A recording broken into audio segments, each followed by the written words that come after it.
中研院院长廖俊智说，科恩伯格家族与诺贝尔奖有深厚渊源。父亲 Arthur Kornberg 于1959年获得诺贝尔生理医学奖，儿子 Roger Kornberg 在2006年获得诺贝尔化学奖，成为跨世代典范。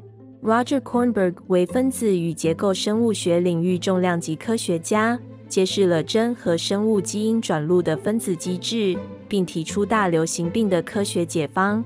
中央研究院台湾桥梁计划系列演讲，由2006年诺贝尔化学奖得主、美国史丹佛大学医学院教授 Roger Kornberg 揭开序幕。台湾桥梁计划由中研院携手台湾大学等11所学研机构与世界和平基金会共同推动。Roger Kornberg 与诺贝尔奖结下不解之缘，不仅爸爸是诺贝尔奖得主，他的2位指导教授也是诺贝尔奖得主。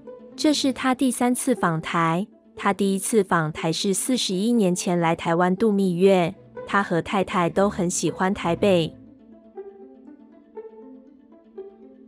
There's no doubt that growing up in a scientific household influenced me, helped to shape my approach to science and my career. However, I must mention that as an undergraduate student at Harvard College in Cambridge, Massachusetts, my declared major subject was English literature, not science. I later decided that I would pursue a career in chemistry, and in particular in chemical physics, because I had a natural affinity for chemistry and physics, and it offered a more interesting possibility for a career. The question is, how will we survive the assault on science by the Trump administration? Here we are dealing with people who, as I said, are not only ignorant of science, but partly, I think because of their ignorance and their fear of science, they attack it.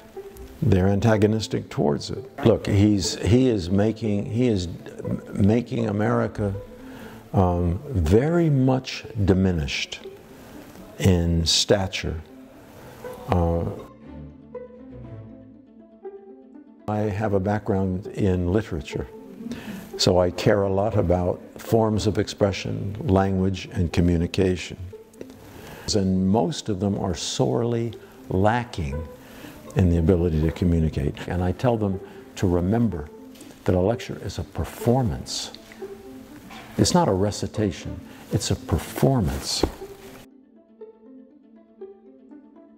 These drugs have progressed down the pathway of development towards approval. There are 2 major impediments. One, the obvious one, which is the reluctance of regulatory authorities. I think they do their jobs well. I think they're serious people. I think they're intelligent and well-informed.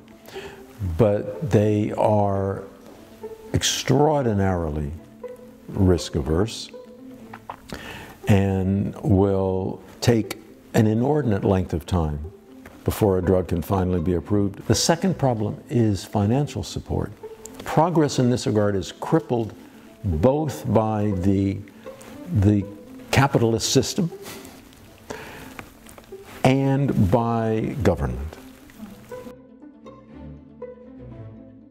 What I'm really more interested in at the moment in that regard is the application to brain cancer.